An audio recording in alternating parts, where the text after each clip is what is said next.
أعوذ بالله من الشيطان الرجيم. بسم الله الرحمن الرحيم.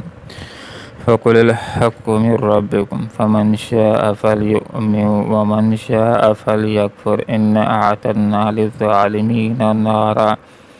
نارا أحاط بهم سرادقها إن يستغيثوا يغاثوا بماء كالمهل يشفي الوجوه بئس الشراب وساءت مرتفقا. صدق الله العظيم. سبحانك لا علم لنا إلا ما علمتنا إنك أنت العليم الحكيم. وقل اور کہہ دیجئے الحق یہ حق ہے من ربکم تمہارے رب کی طرف سے. فمن پر جو شاء چاہے فلیؤمن وہ ایمان لے آئے، ومن اور جو شاء چاہے فلیکفر پس چاہیے کہ وہ کفر کرے. انا اعتدنا بے شک ہم نے تیار کر رکھا ہے للظالمین ظالموں کے لیے نارا آگ، احاطہ جو گھیر لے گی بہم ان کو سرادقها اس کی لپٹیں. وَإِن يَسْتَغِيثُوا اگر یہ طلب کریں یغاثوا تو دیا جائے گا ان کو پینے کے لیے بمائن ایسا پانی جو کالمہل تیل کی تلچھٹ کی طرح ہوگا، یشوی جو جھلس دے گا الوجوہ چہروں کو، بئس شراب بہت ہی برا یہ مشروب، وساعت اور بہت ہی برا مرتفقہ یہ آرام کا. آیت کے اندر پہلی بات یہ سمجھائی کہ آپ صلی اللہ علیہ وسلم لوگوں کے سامنے یہ بات ذکر کر دیں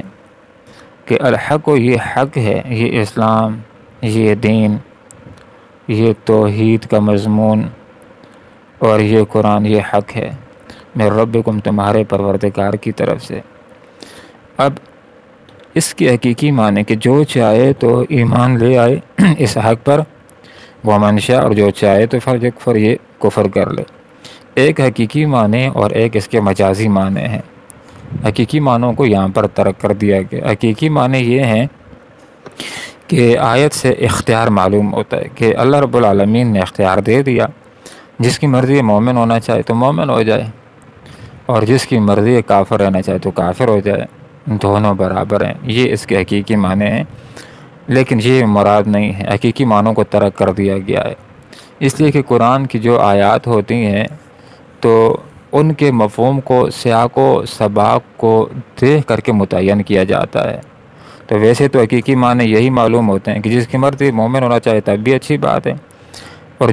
جس کی مرضی کافر رہنا چاہے تب بھی اچھی بات ہے، لیکن یہ معنی یہاں پر مراد نہیں ہے. اس لیے کہ جس وقت انسان سیاق و سباق کو پڑھتا ہے تو معلوم ہو جاتا ہے کہ اس کا مطلب یہاں اختیار نہیں ہے، اس کا مطلب زجر و توبیخ اور ڈانٹ ڈپٹ ہے،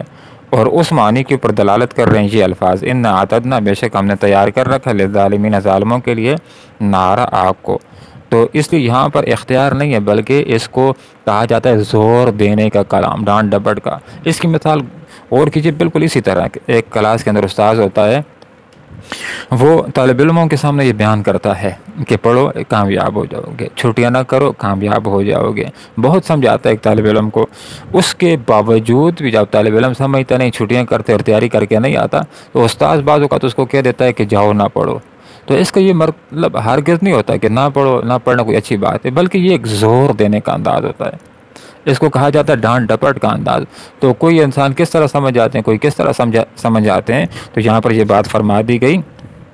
کہ یہ قرآن حق تمہارے پاس آ گیا ہے. اب جو کوئی ایمان لے آئے گا، جو چاہے تو ایمان لے آئے اور جو چاہے تو کفر کرے. مراد ہے کہ جو ایمان لے آئے گا تو اچھی بات ہے، دنیا میں بھی کامیاب ہوگا، آخرت کے اندر بھی کامیاب ہوگا. اور جو ایمان اگر نہیں لائے گا تو پھر ایسے آدمی کو ظالم کہا جائے گا. ان اعتدنا للظالمین، پھر ایسے ظالموں کے لیے نارا ہم نے آگ تیار کر رکھی ہے. ایک ایسی آگ تیار کر رکھی ہے کہ احاط بہم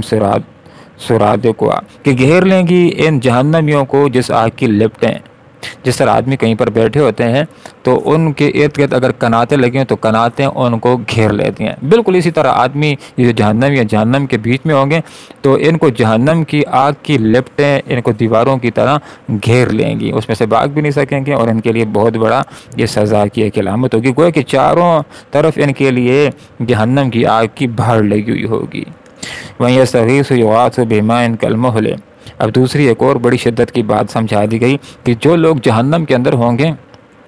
ان کو جب پیاس محسوس ہوگی تو ان کو گرم پانی دیا جائے گا، کچلو دیا جائے گا، اور یہاں پر یہ ذکر کر دیا گیا کہ جو پینے کی چیز ان کو دی جائے گی اس میں سے ایک یہ بھی ہوگی تیل کی تل چھٹ، جو تیل کا بالکل گند مند رہ جاتا ہے اس کو گرم کر دیا جائے، اس میں گند بھی ہوتا ہے، وہ اس کی تہ ہوتی ہے، میل کچیل ہوتی ہے، اور اس میں بو بھی ہوتی ہے، تیل کی تل چھٹ کی طرح چیز ان کو دی جائے گی، اور جو اتنی گرم ہوگی یشفی الوجوہ، جو چہروں کو جلوس دے گی۔ آپ تھوڑا سا اندازہ لگائیں کہ ایک برتن کے اندر بہت ابلا ہوا پانی ہو، انتہائی زیادہ ابلا ہوا، اس کو تھوڑا سا منہ کے قریب کر لیں تو اس کی جو ہواڑ آتی ہے، بھاپ آتی ہے،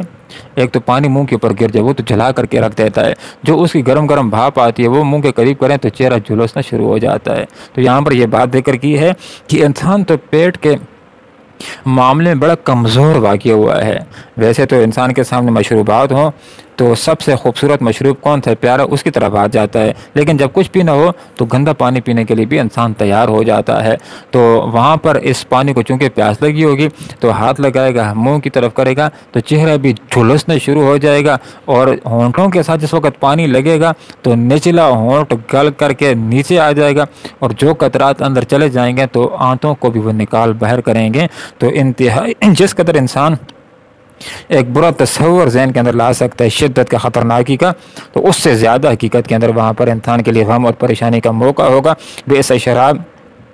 یہ جو پینے کی چیز ہے انتہائی بری ہے۔ انسان جتنی چیزوں کو پیتا ہے اس کے اندر یہ پینا جو انسان کو دیا جائے گا جو تیل کی تل چھٹ کی طرح ہوگا، بو بھی صحیح نہیں ہوگی اور انتہائی گرم بھی ہوگا، انتہائی برا مشروب ہوگا، وسعت مرتفقہ، اور انسان کے جتنے ٹھکانے ہیں اس کے اندر سب سے جو بری آرام گاہ ہے یہ جہنم کی آرام گاہ ہے۔ انسان کے 3 ٹھکانے، ایک اچھے لوگوں کا جو جنت کی صورت کے اندر ہوگا تو وہ انتہائی بہترین ٹھکانے جس کے اندر مزہ ہی مزہ ہے، جس کے اندر لطف ہی لطف ہے، اور انسان کا جو دوسرا ٹھکانہ یہ دنیا کی زندگی ہے، اچھے لوگوں کا بھی ہے اور بروں کا بھی ہے۔ اس کے اندر انسان کی حیات آزمائش کی ہوتی ہے، اچھے دن بھی آتے ہیں اور آزمائش کے دن بھی آ جاتے ہیں، سخت دن بھی آ جاتے ہیں، اور انسان کا جو تیسرا ٹھکانہ ہے وہ جہنم ہے اور یہ برے لوگوں کا ٹھکانہ ہے۔ اس کے بارے میں فرمایا کہ ساتھ بہت ہی برا ہے مرتفقہ، یہ جو جہنم آرام کی جگہ ہے یہ بہت ہی بری جگہ ہے۔ تو ان آیات سے ہمارے سامنے یہ بات آ جاتی ہے کہ جو لوگ حق کا انکار کر دیں گے وہ ظالم قرار پاتے ہیں، اور ظالموں کے لیے آخرت کے اندر اللہ تعالیٰ نے دوزخ کو تیار کر رکھا ہے، اور دوزخ کے اندر جو عذابات ہیں، ایک حدیث ہے اس کا یہ مفہوم ہے کہ اہل ایمان کے لیے جنت کے اندر اللہ تعالیٰ نے وہ نعمتیں تیار کر رکھی ہیں جن کو نہ آنکھوں نے دیکھا، نہ کانوں نے سنا، نہ دل میں خیال گزرا، بالکل بعینی اسی طرح ایک آیت قرآن کی اس کا مفہوم یہ ہے کہ جہنم کے اندر بھی اللہ تعالیٰ نے جہنمیوں کے لیے ایسے عذاب کی ایسی قسمیں تیار کر رکھی ہیں کہ جس وقت انسان دوزخ میں چلا جائے گا ان عذابوں سے واسطہ پڑے گا تو انسان حیران رہ جائے گا کہ اس طرح بھی اللہ تعالیٰ کو سزا دینا آتا ہے۔ دنیا کے اندر بھی سزاؤں کی 1000 قسمیں، ڈنڈے کے ذریعے مارتے ہیں، مکے کے ذریعے مارتے ہیں، تھپڑی مارتے ہیں، اور انسان کے پاؤں کے اندر ڈھیلوں کے ساتھ سوراخ بھی کرتے ہیں، اور انسان کے ناخن کو بھی نکالتے ہیں، اور بجلی کے کرنٹ بھی دیتے ہیں، 1000 قسم کی سزائیں دنیا کے اندر بھی۔ لیکن وہاں پر دوزخ میں جب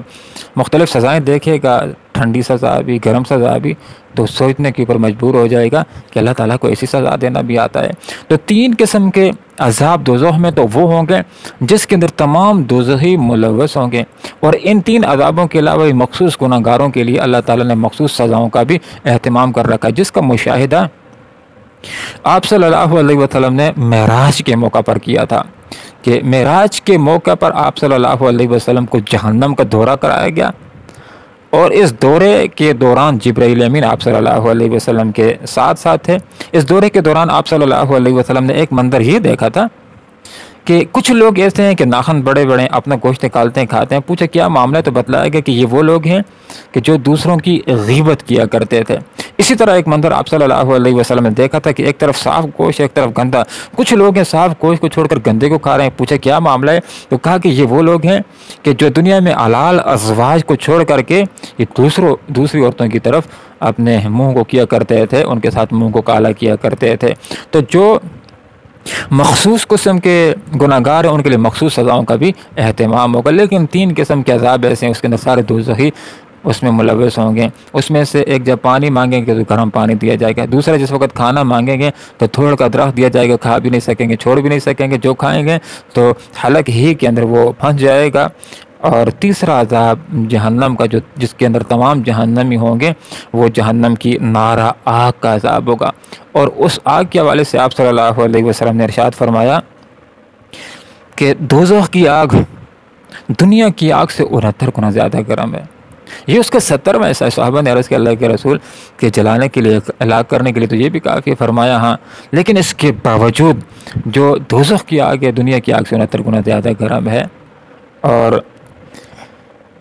احادیث کا یہ بھی مفہوم ہے کہ دوزخ کے اندر انسان کو اس موجودہ جسم کے ساتھ نہیں ڈالا جائے گا، اگر اسی جسم کے ساتھ ڈالا جائے یہ تو بہت کمزور ہے، یہ سیکنڈ کے 1000ویں حصے کے اندر اس آگ کے اندر جل کے راکھ ہو جائے گا، پگھل جائے گا۔ حدیث کا یہ مفہوم ہے کہ انسان کے جسم کو بڑا کیا جائے گا، دھان بھی بڑھیں گے، چمڑا ہی موٹا ہوگا، جو اس سزا کے سیک کو محسوس کر سکے گا اور درد کو محسوس کر سکے گا۔ اللہ رب العالمین سے دعا کرتے ہیں کہ اللہ تعالیٰ ہمیں موت سے پہلے آخرت کی تیاری کرنے کی، اور خاص طور پر آخرت کے اندر اللہ تعالیٰ ہم سب کو اس خطرناک جہنم سے اللہ تعالیٰ نجات نصیب فرمائے اور جنت ٹھکانہ نصیب فرمائے، آمین۔ وآخر دعوانا ان الحمدللہ رب العالمین۔ وقل، اور کہہ دیجیے، الحق، یہ حق ہے من ربکم، تمہارے رب کی طرف سے، فمن، پر جو شاء چاہے، فلیؤمن، تو ایمان لے، ومن شاء، اور جو چاہے، فلیکفر، تو کفر اختیار کرے۔ ان بے شک ہم نے ہم نے تیار کر رکھے للظالمین، ظالموں کے لیے، نارا، آگ، احاطہ، گھیرے ہوئے ہوں گے، بہم، ان کو، سرادق کو، اس آگ کی لپٹیں، وہ یستغیثوا، اگر وہ پانی مانگے، یغاثوا، تو ان کو پانی دیا جائے گا، بمائن، ایسا پانی جو کالمہل، تیل کی تل چھٹ کی طرح ہوگا، یشفی، جو جلس دے گا، الوجوہ، چہروں کو، بئس الشراب، بہت ہی برا یہ مشروب ہے، وساعت، اور بہت ہی برا یہ مرتفقہ آرام کا ٹھکانہ۔ اللہم ربنا آتنا فی الدنیا حسنہ وفی الآخرۃ حسنہ وقنا عذاب النار برحمتک یا ارحم